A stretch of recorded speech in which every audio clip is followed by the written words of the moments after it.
তো উচ্চ মাধ্যমিক পরীক্ষার্থী বন্ধুরা সবাই কেমন আছো? আজকে 28শে ফেব্রুয়ারি, আর মাত্র 13 দিন পরে শুরু হতে চলেছে 2023-এর West Bengal council of higher secondary এডুকেশনের উচ্চ মাধ্যমিক পরীক্ষা 2023। সেই সাথে সাথে কিন্তু শুরু হতে চলেছে একাদশ শ্রেণীর পরীক্ষাও, অর্থাৎ 11 এবং 12-এর পরীক্ষা আগামী 14 তারিখ থেকে শুরু হতে চলেছে। এই মর্মে বোর্ড কতকগুলো নির্দেশিকা দিয়েছে বা কাউন্সিল কতকগুলো নির্দেশিকা দিয়েছে, যেই নির্দেশিকার কিছুটা পার্ট আমি সকালের ভিডিওতে তোমাদের বলেছি, অনেকে তোমরা ভিডিওটা দেখেছো। এবার তোমাদের এই ভিডিওতে বাদবাকি 20 দফা 20খানা নির্দেশিকা জারি করা হয়েছে কাউন্সিলের পক্ষ থেকে।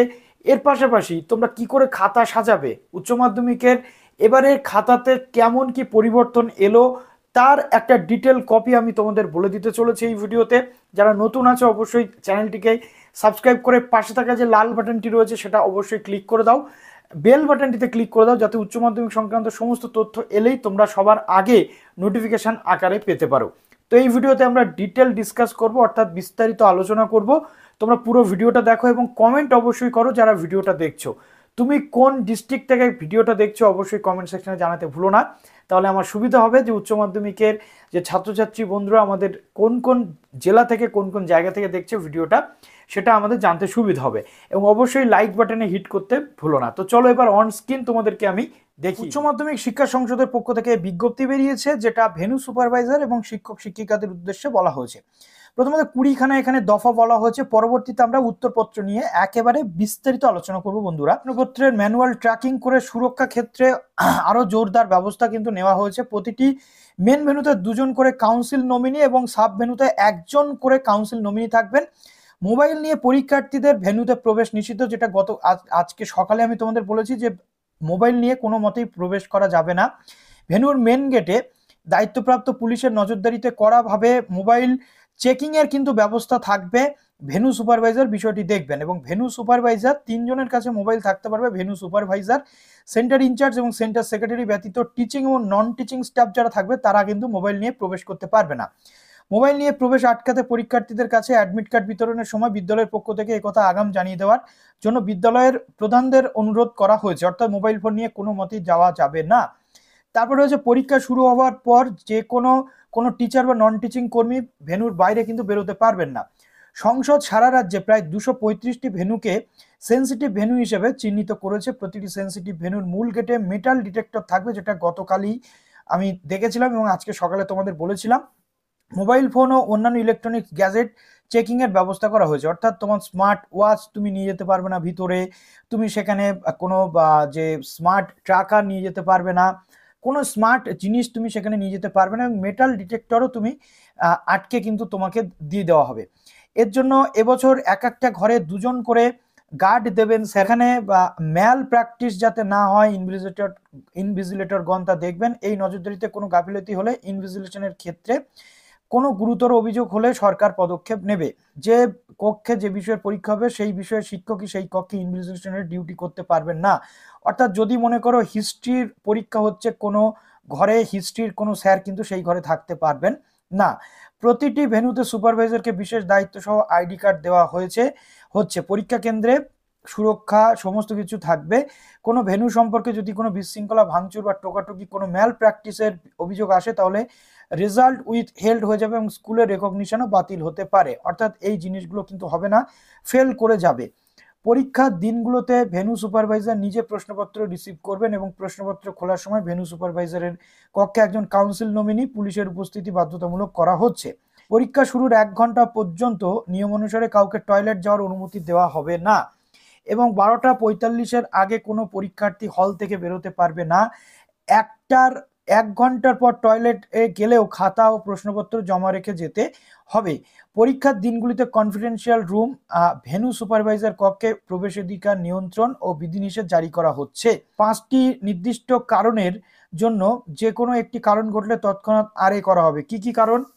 মোবাইল নিয়ে যদি ভেন্যুতে প্রবেশ হয়, আরএ বা এখানে রিপোর্টেড এগেইনস্ট করার, অর্থাৎ আরএ করলে কিন্তু খাতা বাতিল হয়ে যায়। টোকাটুকি বা অসৎ উপায় অবলম্বন করলে, ইনভিজিলেটর বা শিক্ষক শিক্ষিকার নিগ্রহ, তাদেরকে মারধর করলে, বিদ্যালয়ের সম্পত্তি নষ্ট করলে, উত্তরপত্র ছিঁড়ে ফেললে, লুকিয়ে বাড়িতে নিয়ে যাওয়া, এই 5টি কারণে কিন্তু তোমাদের খাতা বাতিল হয়ে যাবে। মনে থাকে যেন বিষয়টা, ওকে। তো এই জিনিসগুলো তোমরা করা থেকে বিরত থাকবে। তো এই পুরো বিষয়টা কিন্তু তোমাদের থাকছে।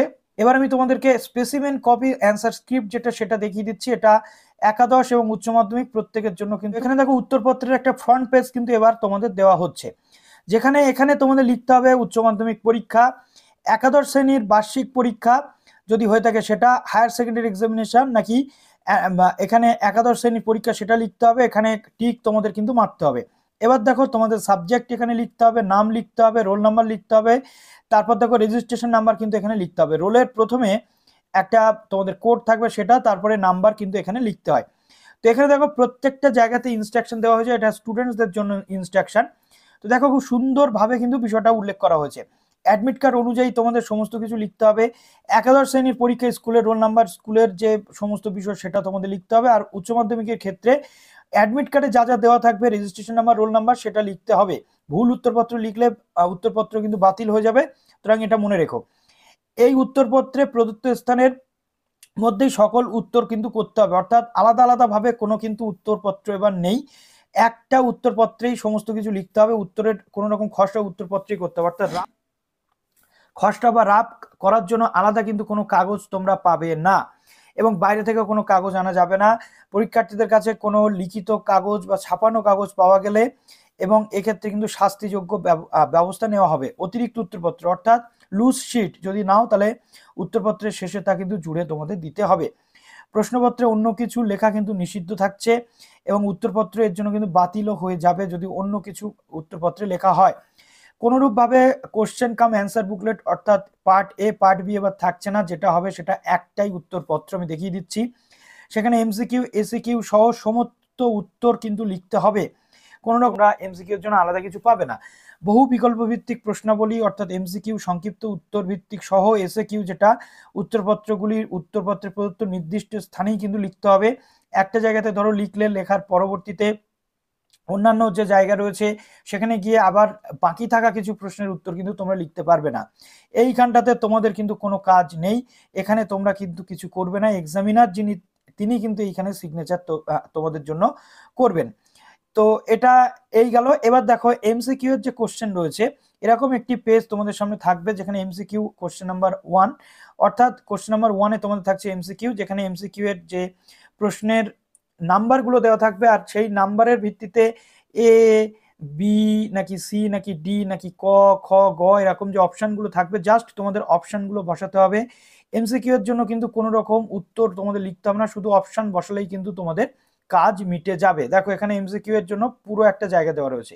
এবার চলে আসছি এসএকিউ কোশ্চেন নাম্বার 2। তো এসএকিউ যেটা শর্ট অ্যান্সার টাইপ কোশ্চেন, এখানে কোশ্চেন নাম্বার 1 তার উত্তর এর মধ্যেই তোমাদেরকে লিখতে হবে।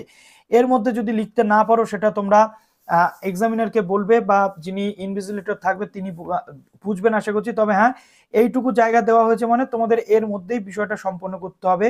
এসএকিউ এর যে ফরম্যাট সেটা, স্পেস অফ অ্যান্সার যেটা স্পেস এখানে কিন্তু দেওয়া হয়েছে। এবার লং কোশ্চেনের ক্ষেত্রে তোমাদের কিন্তু এরকম যে খাতা সেটা কিন্তু দেওয়া হবে, যেখানে ফাঁকা খাতাতে তোমাদের লং কোশ্চেনগুলো লিখে দিতে হবে পরপর।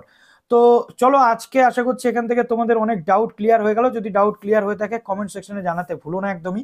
ভালো থেকো সবাই, বেস্ট অফ লাক।